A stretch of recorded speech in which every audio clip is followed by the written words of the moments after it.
Hi everybody. আজকের ক্লাসে আমি সিলভিয়া প্লাথের মর্নিং সং কবিতাটি আলোচনা করব। মর্নিং সং সিলভিয়া প্লাথের একটি কবিতা, যেখানে একজন মায়ের অনুভূতি আলোচনা করা হয়েছে। এখানে মা সন্তানের আহ, জন্মদান করেছেন, তারপর তার কি ধরনের অনুভূতি হয় সেটা সিলভিয়া প্লাথ আলোচনা করেছেন।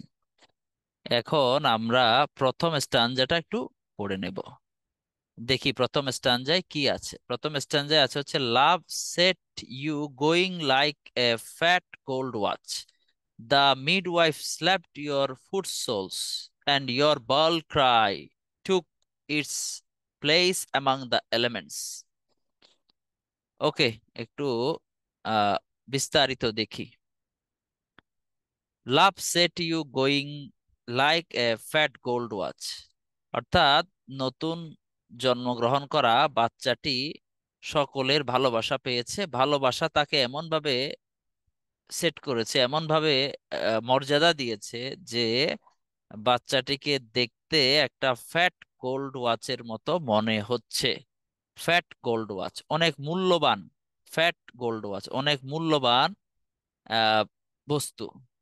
তো বাচ্চাটাকে ফ্যাট গোল্ড ওয়াচের সাথে তুলনা করা হয়েছে।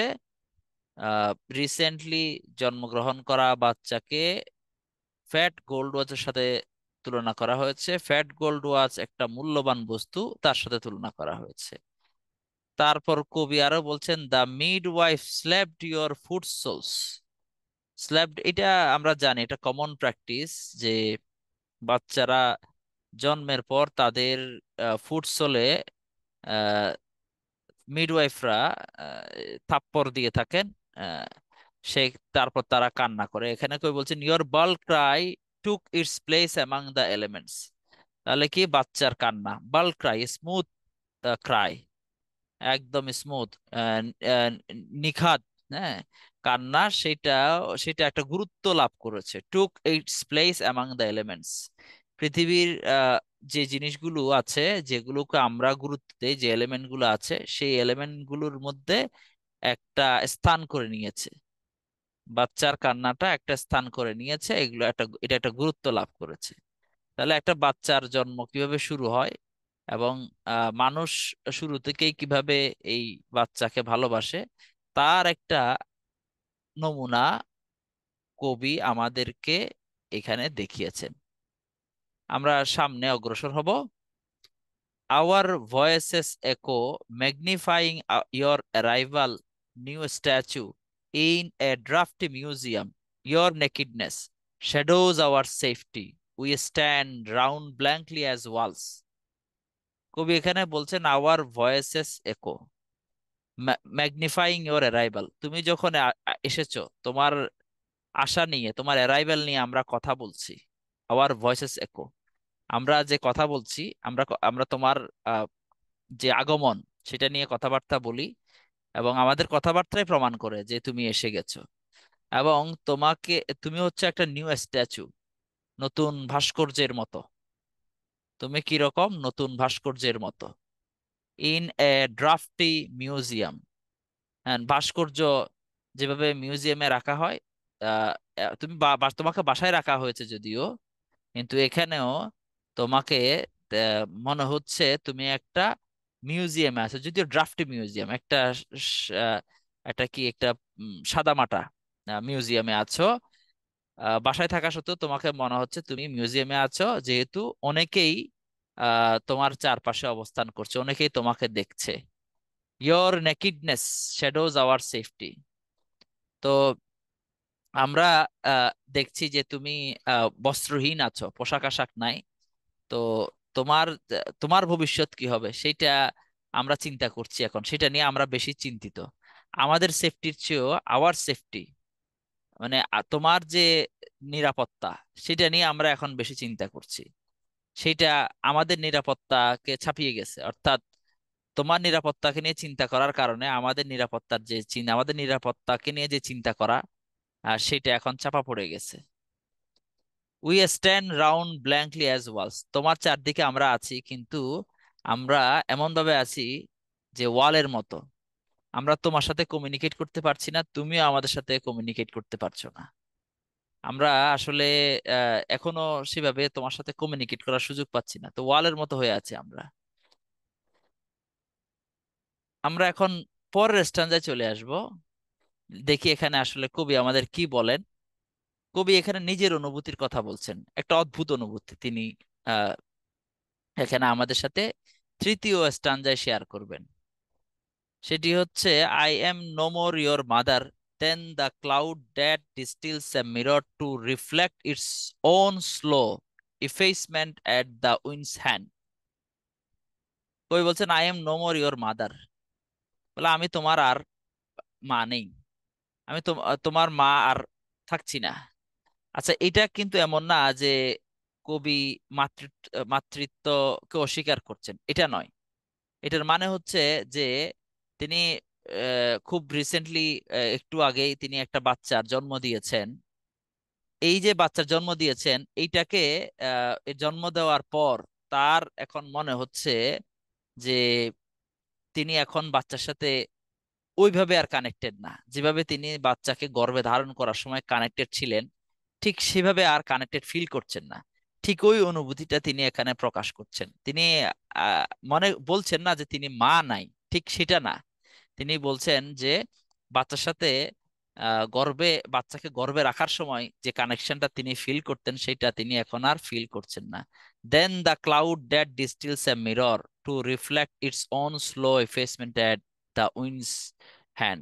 ক্লাউড, তাহলে ক্লাউড ডিস্টিলস এ মিরর, তাহলে একটা মেঘ, মেঘের এই যখন একটা রিফ্লেকশন মিররে পড়ে, মিররের উপরে মেঘের যখন রিফ্লেকশন পড়ে, আচ্ছা, তো এই ম্যাগের রিফ্লেকশনটা যখন কোনো একটা মিররে পড়ে, সেই রিফ্লেকশনটা, এই ক্লাউডটা খুব তাড়াতাড়ি মুভ মুভ হয়ে সরে যায়। এই ক্লাউডটা মুভ করে সরে যায়। ঠিক অনুরূপ ভাবে, ঠিক একই রকম ভাবে এই ক্লাউডটা চলে গেলে মিররের উপর যে রিফ্লেকশনটা সেটাও চলে যায়। মানে এই ক্লাউডটা ক্ষণস্থায়ী, ক্লাউডটা মিররের উপরে যে রিফ্লেকশনটা দেয় সেটাও ক্ষণস্থায়ী। হ্যাঁ, সেটাও কি হয়, আহ খুব দ্রুত চলে যায়। ইফেসমেন্ট এট উইন্ডস হ্যান্ড, বাতাস বাতাস যখন আসে, ওই ক্লাউডও চলে যায়, ক্লাউডও ভাসিয়ে নিয়ে যায়, আবার ওই রিফ্লেকশনও চলে যায়। তো এইরকম ক্লাউড এবং ক্লাউডের রিফ্লেকশন মিররের উপরে যেভাবে ক্ষণস্থায়ী, ঠিক অনুরূপ ভাবে তার মনে হচ্ছে যে এক বাচ্চাকে তিনি যে গর্ভে ধারণ করেছেন সেই অনুভূতিটা ক্ষণস্থায়ী। ওই রকম কানেকশন তিনি এখন আর ফিল করছেন না। এটা মায়েদের হয়, মায়েদের একটা স্বাভাবিক অনুভূতির কথা তিনি এখানে প্রকাশ করেছেন। এরপরে আমরা আরো আহ বিস্তারিত দেখব। All night your moth breath, কবি এখানে সারা রাত ধরে বাচ্চার যে শ্বাস প্রশ্বাস সেটাকে পর্যবেক্ষণ করেছেন, পর্যবেক্ষণ করে বলছেন যে সারা রাত তোমার মথ ব্রিথ, তোমার যে শ্বাস প্রশ্বাস সেটাকে মনে হচ্ছে একটা মথ পোকার মতো। ফ্লিকার্স ফ্লিকার্স অ্যামাং দা ফ্ল্যাট পিঙ্ক রোজেস, এটা ফ্ল্যাট পিঙ্ক রোজেস মানে হচ্ছে কি, তাকে ওই যে পিঙ্ক কালারের একটা ব্ল্যাঙ্কেট পরিয়ে, ব্ল্যাঙ্কেট দিয়ে ঢেকে রাখা হয়েছে, ছোট বাচ্চা, তাকে পিঙ্ক কালারের কম্বল দিয়ে ঢেকে রাখা হয়েছে। ওই কম্বল থেকে, ওই বাচ্চা কম্বলের ভেতর থেকে বাচ্চা শ্বাস প্রশ্বাস নিচ্ছে। তো বলছে তুমি হচ্ছে ফ্ল্যাট পিঙ্ক রোজেস, মনে হচ্ছে তোমাকে, তুমি অনেক ফুলের ভিতরে আছো, ফুলের ভিতরে থাকা একটা কি মথ পোকা, ওখানে থেকে তুমি শ্বাস প্রশ্বাস নিচ্ছ। তো মথ পোকার মতোই মনে হচ্ছে, বাচ্চাটাকে মথ পোকার মতো মনে হচ্ছে। কবি মনে করছেন যে যখন শ্বাস প্রশ্বাস নিচ্ছে এটা একটা মথ পোকা।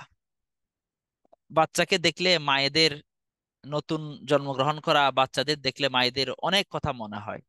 এখানেও আহ কবির অনেক কিছু মনে হচ্ছে, একটা মায়ের কি কি মনে হয় সেই কথাগুলো কবি এখানে তুলে ধরেছেন। তিনি বলছেন যে বাচ্চারা জন্মগ্রহণ করেছে, আহ মায়ের একটু আগে মনে হচ্ছে যে এটা হচ্ছে একটা ফ্যাট গোল্ড ওয়াচ, এখন মনে হচ্ছে এটা হচ্ছে মদ ব্রিথ। হ্যাঁ, মতের মতো শ্বাস প্রশ্বাস নিচ্ছে। আচ্ছা, সারা রাত জেগে থাকেন কবি, এবং আই ওয়েক টু লিসেন, আমি জেগে শুনি। এই যে কি শুনে, এই যে মদ ব্রিথটাকে, ব্রিদিংটা, বাচ্চার ব্রিদিংটাকে তিনি জেগে জেগে শুনে থাকেন, জেগে জেগে শুনে থাকেন। এবং এই যে মতের যে ব্রিদিংটা, এটা তার কাছে মনে হয় যে a far sea moves in my ear. তার মনে হয় যে তার মানে সমুদ্রের আহ, শব্দের মতো তার মনে হয়। মনে হচ্ছে যে না, তার কানে সমুদ্রের শব্দ তিনি শুনতে পাচ্ছেন। বাচ্চার কান্না, বাচ্চার যে নিঃশ্বাসের শব্দ, শ্বাস প্রশ্বাসের শব্দ তিনি যখন শুনেন, তার কাছে মনে হয় যেন তিনি অনেক দূরে থাকা সমুদ্রের শব্দ শুনতে পাচ্ছেন। অনেক সুন্দর ভাবে তিনি আহ, তার অনুভূতি প্রকাশ করেছেন। আচ্ছা, এখন আমরা নেক্সট স্ট্যান্জায় চলে যাব। এই স্ট্যান্জায় আমরা দেখব যে এই স্ট্যান্জায় কবি কি বলেন। এখন এখানে তিনি বলছেন ওয়ান ক্রাই। বাচ্চা তো শ্বাস প্রশ্বাস নিচ্ছিল, সবই ভালো। হঠাৎ করে কেঁদে উঠলো, and I stumble from bed, one a cow heavy and floral in my Victorian nightgown, your mouth opens clean as a cat's, the window square। তো কবি এখানে বলছেন যে বাচ্চা ভালো ছিল, ঠিক আছে, হঠাৎ করে কেঁদে উঠলো। আই স্টাম্বল ফ্রম বেড, আমি হুড়মুড় করে বেড থেকে মানে হুড়মুড় করে উঠলাম। উঠলে কি হবে, ওইভাবে তার ওই যে বাচ্চা জন্মের আগে যে শরীর যে ফ্লুয়েন্ট ছিল সেটা এখন আর নাই। এখন শরীর হেভি হয়ে গেছে, কাউ হেভি একেবারে। একটা কাউ, কাউ যেভাবে, কাউয়ের শরীর যেভাবে হেভি হয়ে যায়, ঠিক সেভাবে হেভি হয়ে গেছেন। এবং তিনি পোশাক পরিধান করেছেন floral in my Victorian nightgown, তিনি নাইট গাউন পরে আছেন, ফ্লোরাল নাইট গাউন পরে আছেন। হ্যাঁ, অর্থাৎ হালকা কাপড় পরে আছেন। সেই জামা কাপড় পরিহিত অবস্থায় তিনি আহ বাচ্চাকে টেক কেয়ার অ্যাটেন্ড করার জন্য তিনি ছুটে গেলেন বাচ্চার দিকে। তারপর তিনি বলছেন your mouth opens clean as a cat's. তো এবার বাচ্চার মুখের দিকে তাকালেন, তো মনে হলো যে এটা তো আর এটা একটা বাচ্চা না, এটা হচ্ছে একটা ক্যাট। বাচ্চার মুখের দিকে তাকালে মনে হচ্ছে এটা একটা ক্যাটের মাউথ। ক্যাটের মাউথ যেমন একেবারে ক্লিন থাকে, বাচ্চার মুখ যখন তিনি দেখলেন, কান্না করলো তো, আ করে যখন বাচ্চা কান্না করলো, তখন বাচ্চার মুখ হা হয়ে গেল।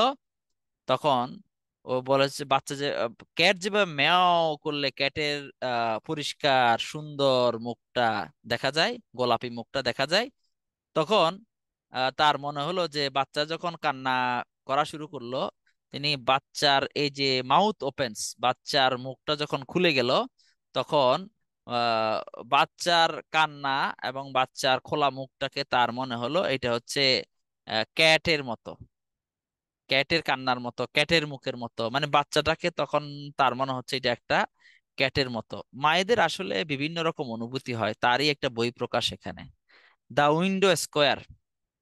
এরপরে কি হলো, নেক্সট সেন্টেন্স আমরা একটু পড়ি। Whitens and swallows its dull stars, and now you try your handful of notes, the clear vowels rise like balloons. তাহলে উইন্ডো স্কোয়ার, হোয়াইটেন্স। তো এখানে একটু বলে রাখি যে এই এই বাচ্চার জন্ম হয়েছে আহ, আহ, রাতের শেষ ভাগে। তো বাচ্চা আহ, অর্থাৎ সকালের কাছাকাছি সময় আর কি, সকালের দিকে বাচ্চা কান্নাকাটি শুরু করেছে। বাচ্চার জন্ম সকালে হয়েছে এটাও বলা যায়, বাচ্চার জন্ম সকালে হয়েছে এটাও বলা যাবে। সকালে জন্ম হয়েছে বাচ্চার, বাচ্চা কান্না করা শুরু করছে। তো সকালে জন্ম হয়েছে বাচ্চার যে কান্না, সকালে যেহেতু জন্ম হয়েছে, বাচ্চা সকালবেলা কান্না শুরু করছে।